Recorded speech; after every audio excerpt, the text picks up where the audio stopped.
Hello, Australia and New Zealand. First of all, let me just tell you that I am sorry I'm not there with you. I promise it's not because I don't love you. It's just a scheduling issue. And the good news is I did send Gina Gura in my place, and everybody knows that Gina is better than I am. And the bad news is I won't be touched by your faces. I'm so grateful for you and all you do, and I love making memories with our partners, and so I'll miss that.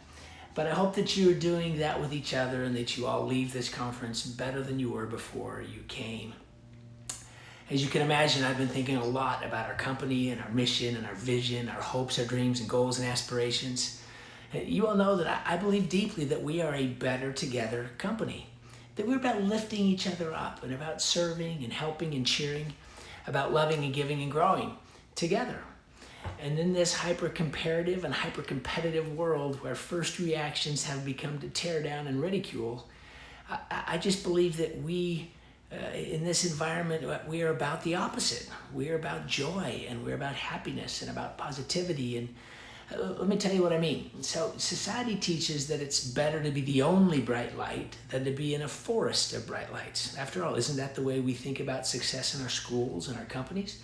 We want to graduate at the top of our class, and we got to get the job at the best company and be chosen to work on the most coveted project. And we want our child to be the smartest kid at school and the most popular kid on the block and the fastest kid on the team. And when any resource, whether it's acceptance to the most prestigious university, an interview with a top-ranking company, or a spot on the best athletic team is limited, we are taught that we have to compete in order to differentiate ourselves from the rest of the pack.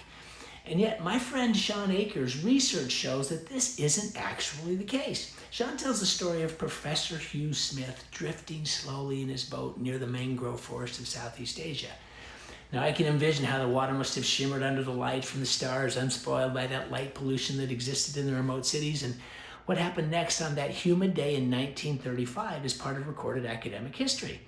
Smith looked up at one of the mangrove trees, and suddenly the entire canopy glowed as if a lightning bolt had shot out from the tree instead of striking it. And then all of a sudden it went dark, leaving a burned image in his vision. And then lightning, as it sometimes does, struck twice, and the entire tree glowed again, and then went entirely dark again, twice in a few seconds.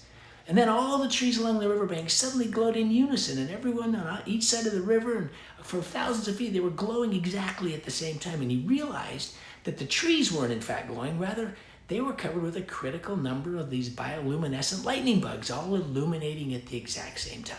So he went home, he wrote it up in a journal on this discovery of synchronous lightning bugs, and it seemed too good to be true, like something out of a storybook. And so what happened? Well, the biologist ridiculed his account.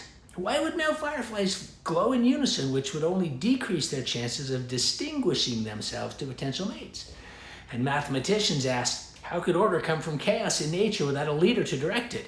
And entomologists questioned how millions of fireflies could see enough other fireflies to create the exact same pattern, given the limited visibility in the mangrove forest. It just seemed physically and mathematically and biologically impossible. And yet it wasn't. And now we know why. New research found that when lightning bugs light up at the random times, the likelihood of a female responding to a male in a mangrove forest is about 3%.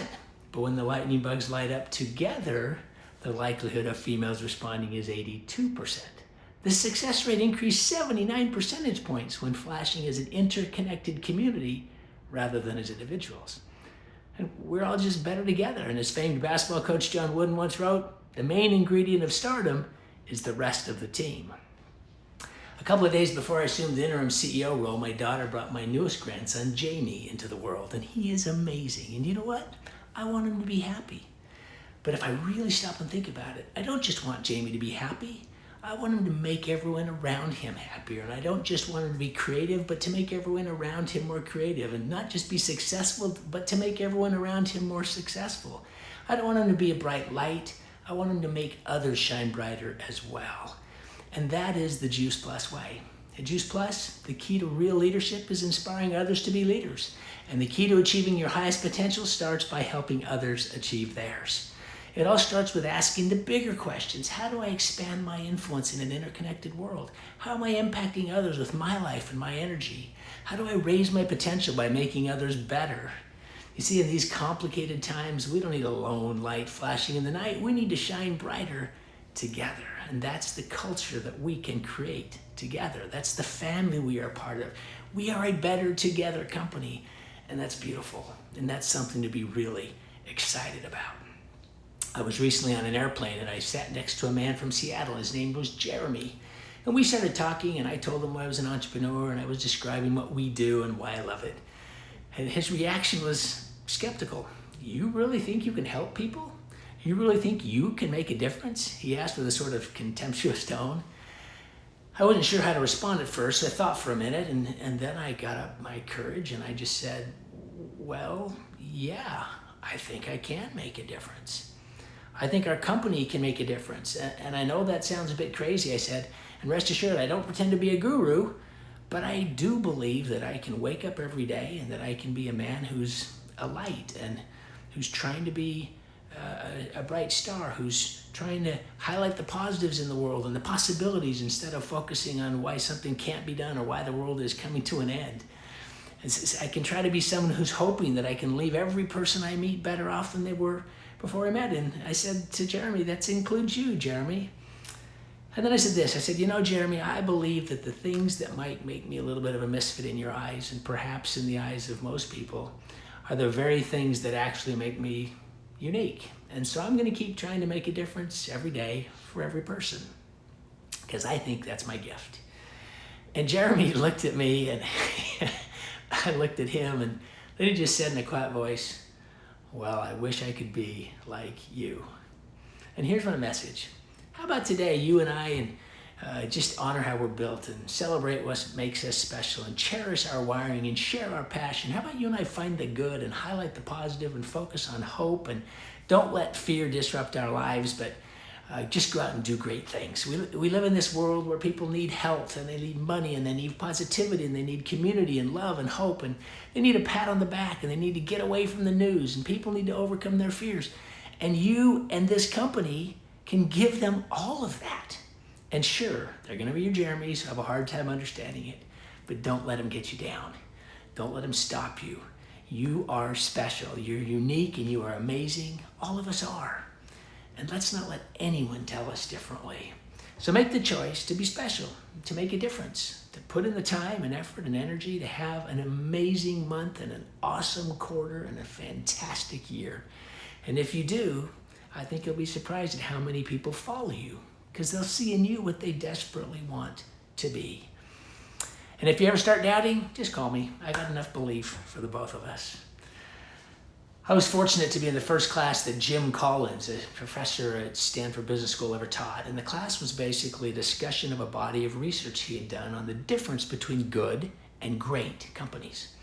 And one of the things I learned then that has stuck with me to this day is this. Great companies embrace the genius of the and rather than get mired in the tyranny of the or. Let me tell you what I mean. We too often get stuck thinking that we have to choose between one alternative or another. We think we have to either be a great seller or be a great team leader. We think we have to choose between living healthy lives or working hard. Well, great companies reject that thinking and instead ask, how can we do this and that? Well, I want you to know that we at Juice Plus are asking a lot of the genius of the and questions, and we're finding answers. Whether it's logistics or technology or product or marketing or variety of other answers, we are asking, how can we do both? We don't have to choose between preserving our amazing legacy or adapting to a rapidly changing world in which customers and partners have different wants and needs. We can do both. We don't have to choose between making bold claims or being compliant. We can do both. We don't have to choose between loving our capsules and introducing exciting new innovative products. We can do both. And as your CEO, on behalf of our entire senior leadership team, let me assure you that we will. It is a new era at Juice Plus. You're in the right place. It's the right time. The wellness movement is huge and accelerating. Our technology and operations are solid, and we have really cool plans to use technology to help you win. Our product is second to none. Our innovation roadmap is exciting. Our people are the best, and we are always going to put you, our partners, at the forefront. We are making progress. We've got a plan. We have a big vision to grow and enable you to live healthier, happier lives, to make more money, to assist others along the way. And as a better together company, we will win when you win. You win when we win. We all achieve our greatest heights together. So let's be the entity of direct selling. Let's be in the place where people want to be. Let's create an environment that reeks of success, where people see us and say, man, I just have to be a part of that. Can you feel it? Do you imagine it? So we can't do it without you. We got to do it together. So please have the courage, believe in yourself, dream big, smile, experience those magical moments of life, the beauty around us, the exhilaration of the wind on your face, the warmth of the sun, and just do it passionately and without fear, and know that we're behind you. And I know if you really think about it, you would say your life is better because of Juice Plus and the Juice Plus community. And that's because we're not just another company. We're an important company. We're an important company in the world that makes a difference for people.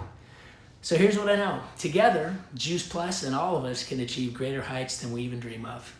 I don't pretend that it'll be easy, but I promise that if we do our part and provide the support and vision, and you do your part to share it with the people around you, then in the end, it'll all be worth it. I can hardly wait to see how great you will be.